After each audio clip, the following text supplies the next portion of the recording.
Hey guys, how you doing? It's Henry at Moses. Welcome to another adventure. Boy, do I have a pickle for you guys. All right, so I'm gonna start off my story with me taking a shower. I don't take that many showers a week during the winter, maybe 2-3 times. You know, if I'm not sweaty, I don't need to take a shower. Anyway, so I'm taking my rare shower, right? And I feel like at the end of the shower, the water isn't really hot. And I don't feel like the boiler kicking in. So I didn't think too much of it, finished my shower.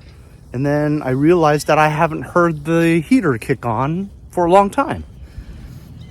I remember that about a week ago, I went to the basement to take that shower. And I peeked into the room where the boiler is and the new oil tank, which some of you guys may have watched.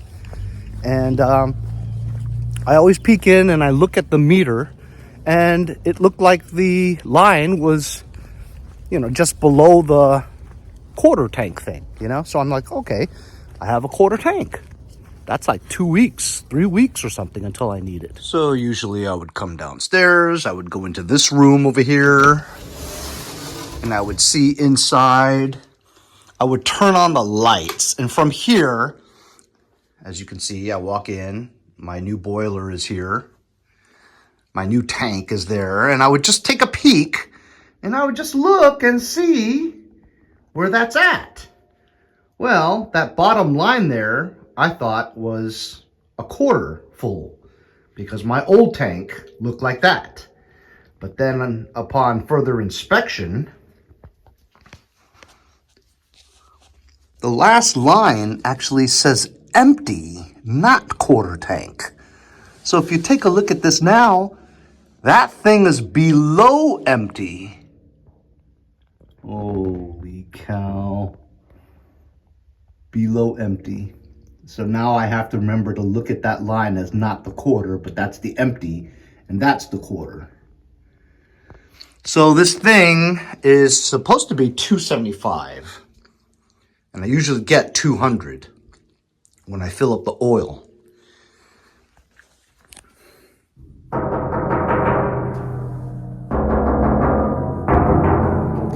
Yep, seems pretty empty to me. Anyway, it's apparent because this has not gone on for over 18 hours. I haven't heard it kick on. So obviously I probably will need to bleed this.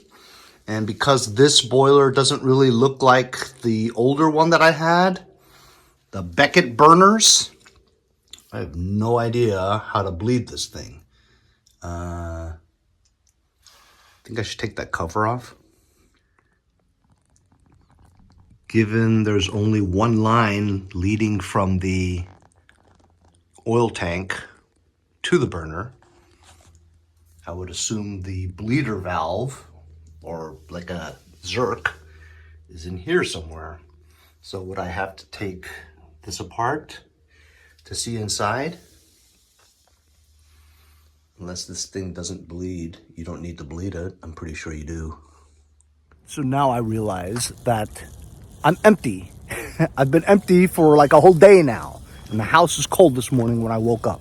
Not super cold, but just chilly, It was like 58 degrees inside. The reason why I feel like I need to do something about it is because my wife's coming home later and she's gonna need to take a shower and the water's not hot. So I'm thinking, since I just did a video on, fuel, right? Will I explode? So I went online to my oil company and ordered 200 gallons of home heating oil, as I usually do. It came out to $3.12 per gallon, which I think is okay. It's not great, but it's okay. And then I get 7% off, 7 cents off per gallon for being a regular customer or something like that. So I'm getting it for $3.05 a gallon. That's not bad either. Problem is, it's in the middle of winter. Everybody's getting oil. They can't deliver it until 4 days from now. I'm not going to survive 4 days without oil, right? So I'm in a pinch. It's going to get colder the next few days, and I don't want my pipes to freeze in my house. Not only that, it'll be freezing in the house. So I have to see what I can do about getting some oil. Because of that video of Will I Explode, I know that diesel fuel at your gas station is the same thing as home heating oil. It's just more expensive. Well, actually, right now, diesel's only like $3.20, something like that. That's not much more than my home heating oil. So I can just go and empty out a few of my gas cans in my garage, take those gas cans, get like 10 gallons from the gas station, pour it in. But the problem is, they say you have to bleed it. I don't know how to bleed it. I should go watch some YouTube videos.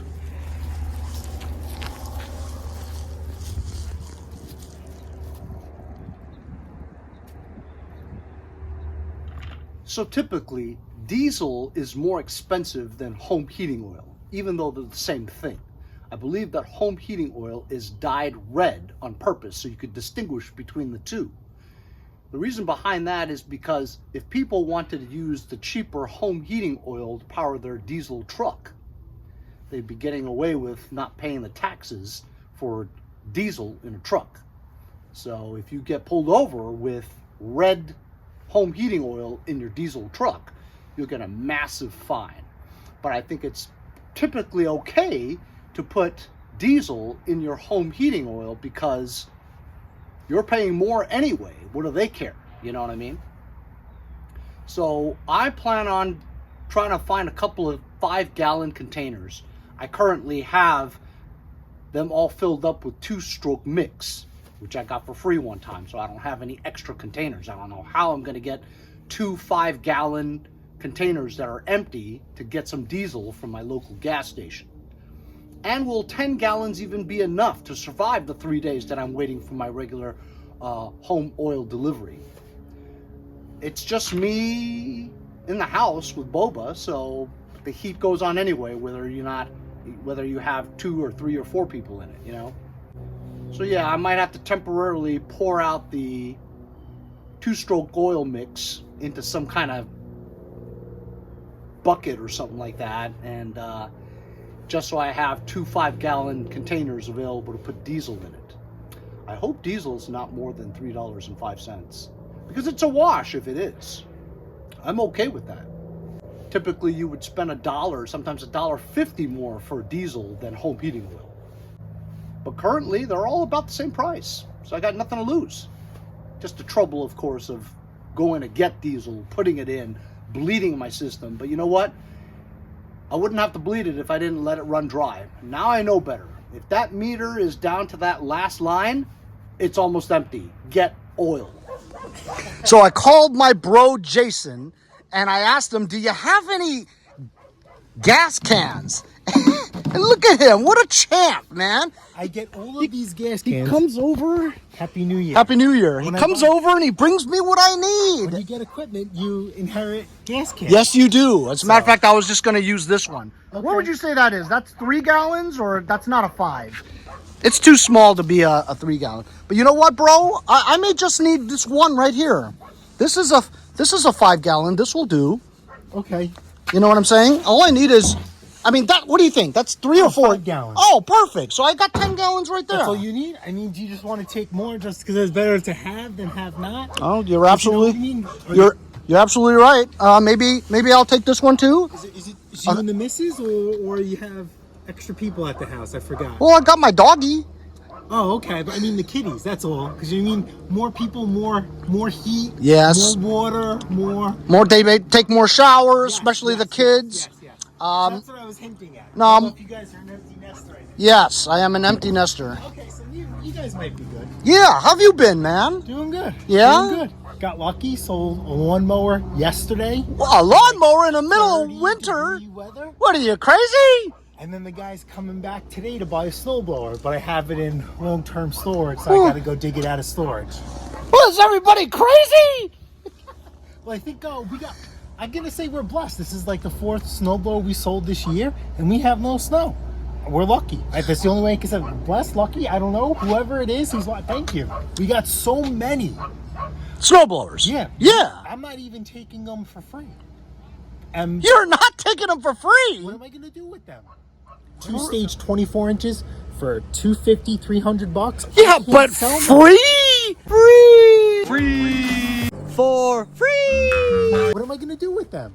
Well, free. What am I going to do? No one's buying it. If it's free, you could fix them, and some nut will buy it someday.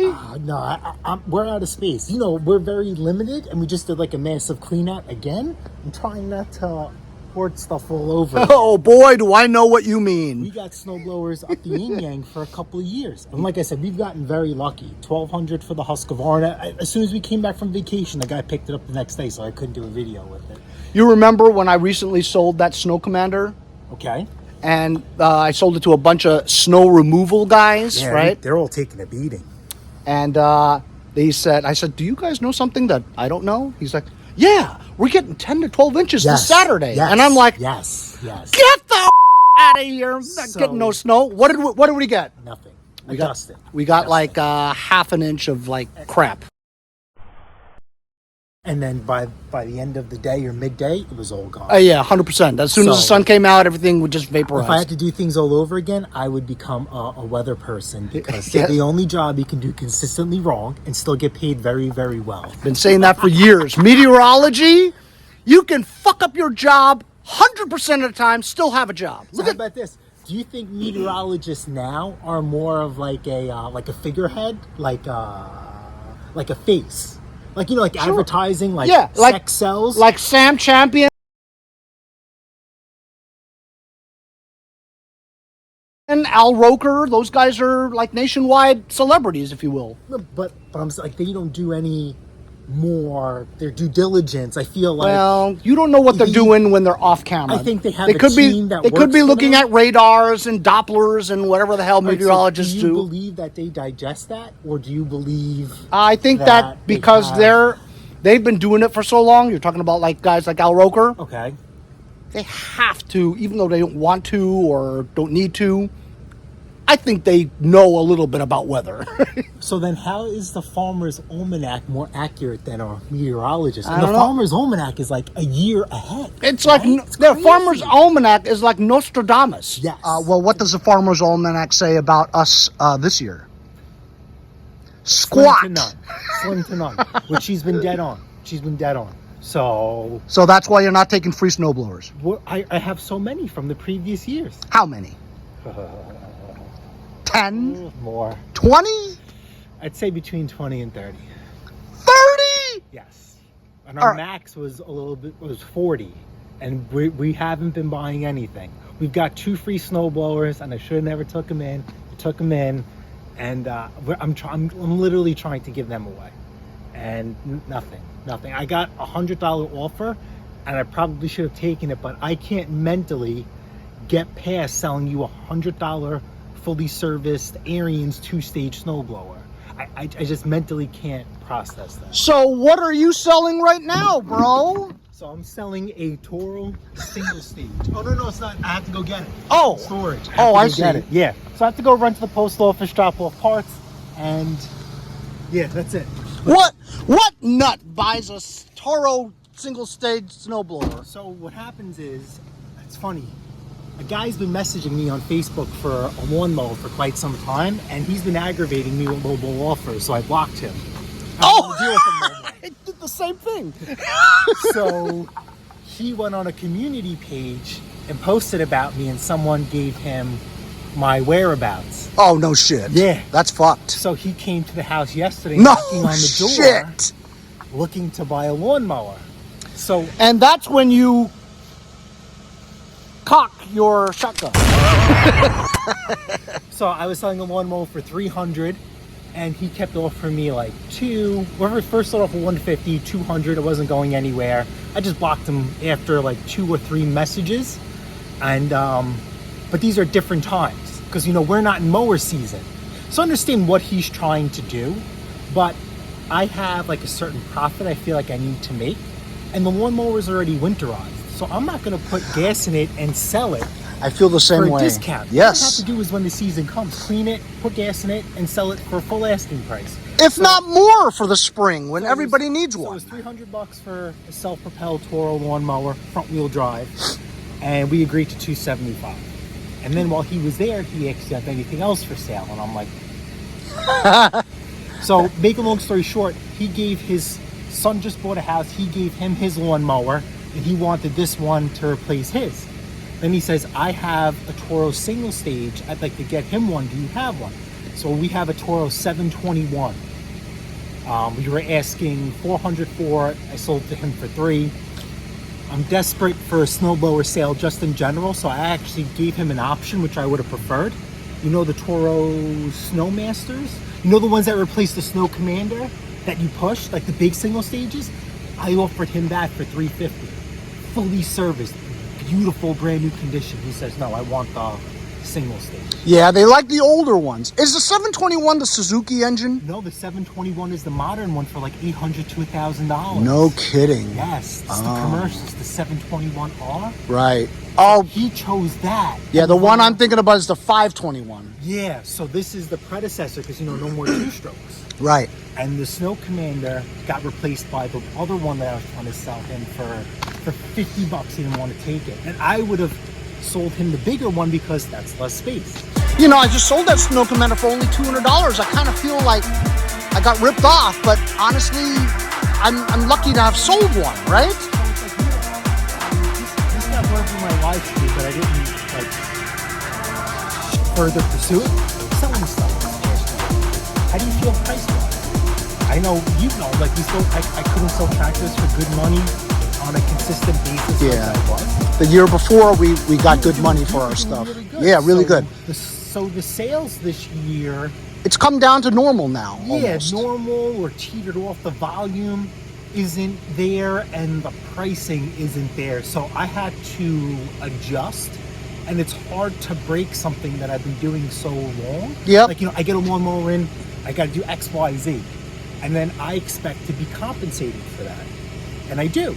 But now I get a lawnmower and I don't do X, Y, and Z. So like you're doing less and charging less, and sometimes I don't have that mental I know. shutdown. It's hard to break a pattern of what Yeah. you've always done. Yeah. And we definitely didn't get the inflationary prices that we did maybe a year ago or 2 years ago. And like we started accumulating more stuff, and we had a really nice pressure washer for $1,000.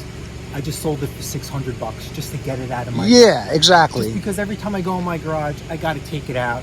We had 202 at tops. It's just a nice payday, goodbye. Yeah. And then when the guy came, he says, I can't believe you sold it to me at this price, After he handed me the money, he was like, you were the cheapest one. The next one was $1,000. So I says, why would you lowball me? Because I tried negotiating with him.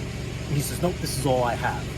So it's like, I took his money and I left him in the Dude, driveway. what Goodbye. kind of pressure washer costs $600? I'd be lucky if I get rid of a pressure washer for $100. So I don't expect you to watch my channel, but I do watch your channel. There was a pressure washer that we bought for $100 that cost the guy over $2,500. Commercial, obviously. Yes, it went through 2 different repair shops, 4 to 6 times. He had over $600 in receipts Insane. getting repairs done, and the last repair shop told him that their pressure washer was junk, and the water was pushing from the pump into the engine and flooding everything out. Now, one of the reasons why pressure washers are expensive is the pump itself. That pump is over $1,000. What? They took away that pump and told them it was no good, and they put on like an aftermarket VEVOR pump. I see. So it's like, whoa. Yeah, Whoa. that type of horsepower going into a VEVOR pump, it's not going to last long. Well, the VEVOR makes a comparable. Oh, do they? Yeah, so that shop put on the same pump, but they charged him, I think it had the receipt for like $300 $300. for a $100 pump. And you can't trust them. Was that pump that they took off good? Sure. And they sold it to somebody else? You just never know. It's wild. It's Wheeling wild. and dealing and hustling. Yeah, It's, so it's a whole I did thing. like a live stream, like fixing it, and then I never reach out to people after I sell, like after I buy something from them. course not. But because he was really frustrated and I felt like he got ripped off, I sent him a message, and he never answered me. I just, hey man, I just want to let you know, I just got done looking at your pressure washer. The repair shop First, it needed a carb clean because it was dirty, bad fuel. But one of the repair shops never put the jets inside the carburetor.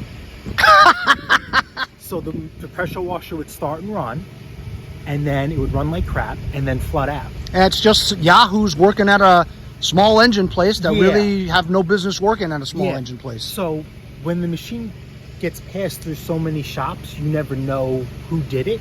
And the last shop that touched it for fuel service, I know. So it's like, do you reach out to them and say, hey, this is what we found? You know, because sometimes you can't throw the responsibility at the shop. You know, there's workers there, and I know they have to, but you know, you can't monitor everything. I hear you. So, bro, thanks a lot for coming over and bringing me those cans, man. Welcome. It was good seeing you. I hope it all works out. I hope it all works out for you and your family. All right, bro. Thanks, Appreciate man. it. I'll see you later. All right. All right. Well, it was great to see Jason again. What a champ for him to bring me some gas cans. So I guess I'm gonna head over to the gas station and get 13 gallons of diesel, and we'll put it in, and I'll try to prime and bleed my system without blowing myself up. Jason told me to look inside to make sure it was clean. And it's clean enough for me. What the hell kind of contraption is this thing? I even use this thing. What the hell is going on here? How can I even tell? Can you take this out, son of a bitch? Well, I can't get this out, but I mean, this looks new. I'm just gonna use it. But it's not crazy. No, it's not crazy. I mean, it's not like $5.89. You know what I mean? I remember.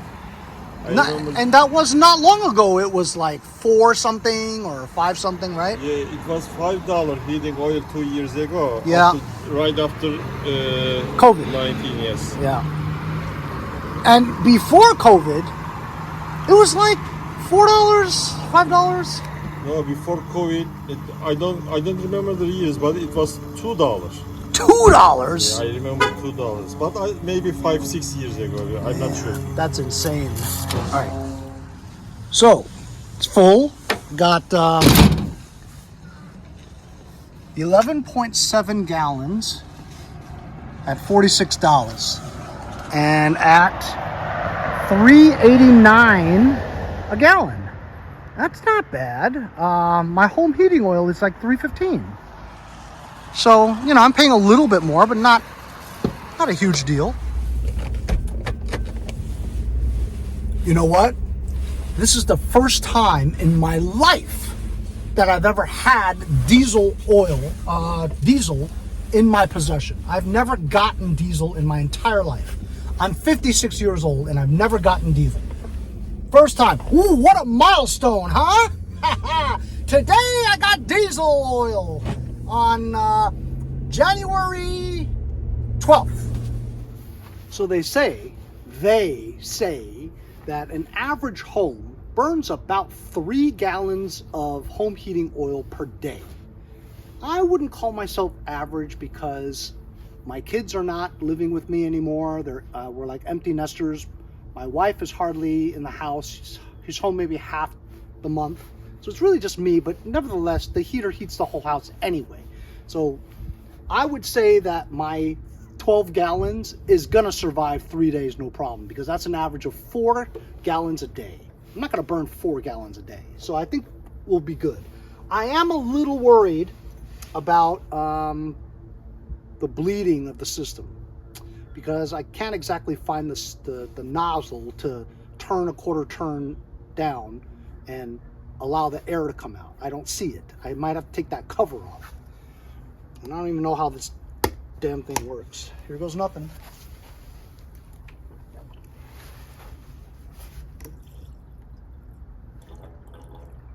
So it's yellow.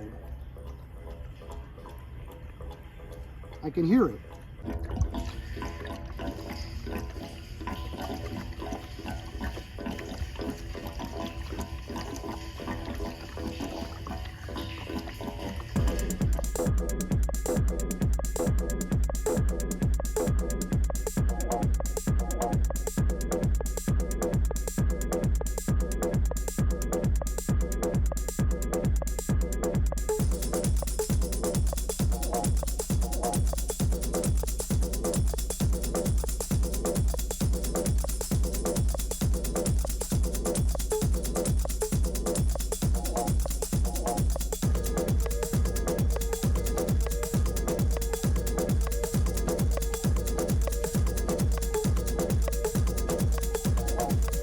God. It took me forever to put this stuff in. This nozzle spout, it's terrible.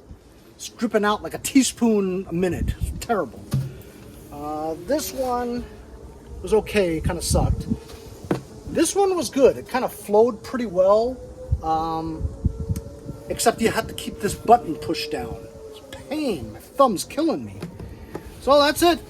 13 gallons in here. Now the tough part, or the scary part. Bleed the system. Thought about using this to make it faster, but it pointed this way, so it just dripped down. And they didn't have anything to hook it up like that, so whatever. All right, I'm back down here now, and after 13 gallons, dude, look at that. It's still like on the empty line. I don't know if that's gonna do it. It's a 275 gallon tank, and I only ordered 200 gallons. This is a brand new tank. It just got to put in. Of course, I made a video on it. So this is the new Peerless Tankless. I used to have a water tank right there. This is the new one that doesn't have a tank. I think it has an internal 6 gallon thingamajig, and it always heats up 6 gallons. Anyway, so this is the box. It's a Riello. I think I have to take the cover off.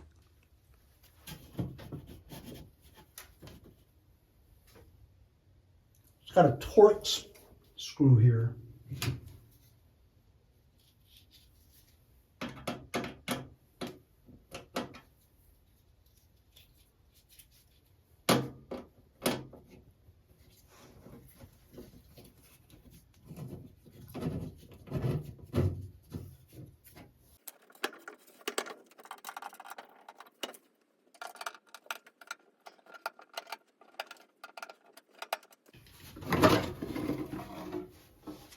Holy cow, am I nervous. So this is what the new one looks like. Push button to start is there. And here is the nozzle where I would loosen. So my neighbor, Andy the Brit, had this thing. It's the cargo area of his Volkswagen or something. Anyway, it's kind of cracked, but I figured I'd pick it up and use it as a thingamabob for this, so I don't make a mess. So look, the nozzle's all the way down here, and I got this empty bottle, but it barely, like, I don't want it to spill out because it's supposed to gush out like air and stuff. So I've got like one of my fuel shutoff hoses. Let's see if it fits on here, because this way at least I can direct the flow. You know what I mean? All right, that's pretty good. Could have to do that.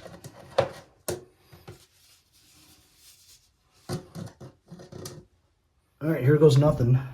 I'm gonna do counterclockwise, quarter turn.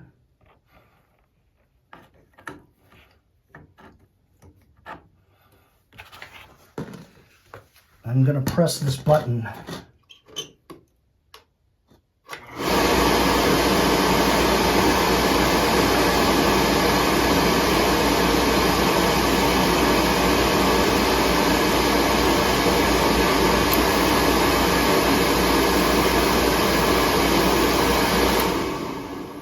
Didn't ignite because maybe not enough or something, but it came out in a steady stream. Should I press it again?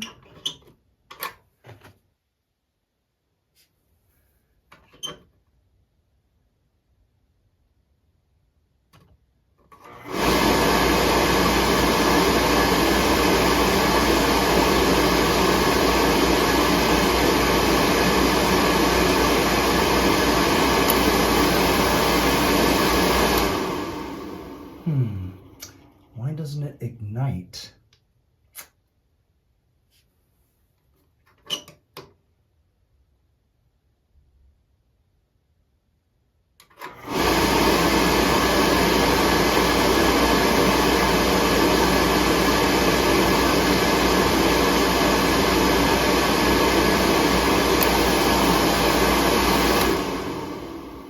See, it clicks on and it clicks off.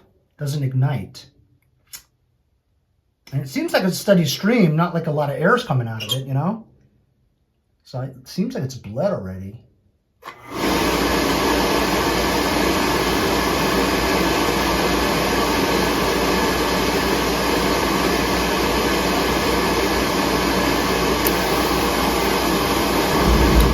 Ooh, it inflated, it ignited for a second.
Well, I think that did it.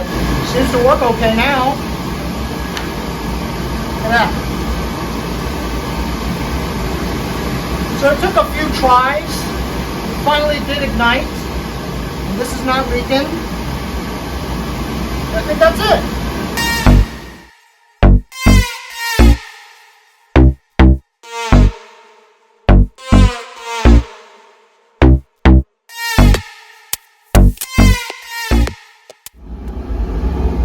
No, it's still below the empty, and I know it's got 12 gallons in there. Everything seems to be working well now.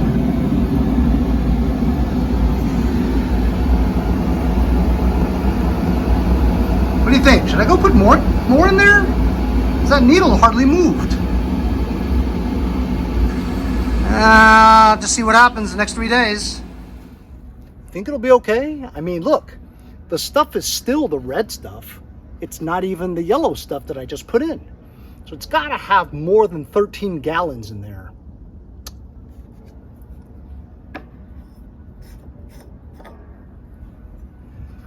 I'm going to pour this back in there.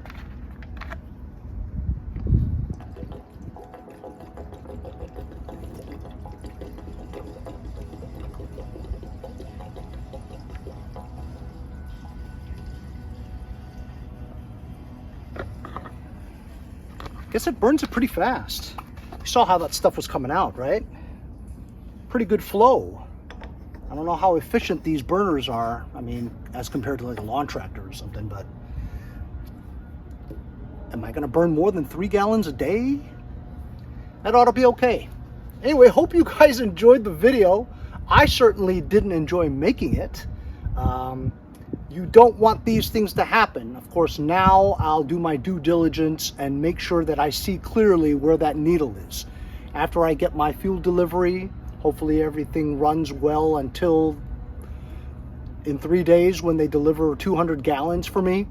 Hopefully that this 13 gallons will be enough to sustain the 3 days of cold weather. I think it's going to be in the mid-20s tomorrow all day and the following day as well. So the heater's gonna be going on and off, on and off. Will it last 3 days though? We'll update you on a future video, but this is what you gotta do when you don't pay attention and you run out of home heating oil and now your system needs to be bled. Remember to like, share, and subscribe so you can get some real do-it-yourself stuff, content like this one. We'll see you guys next time on Mowers and Blowers.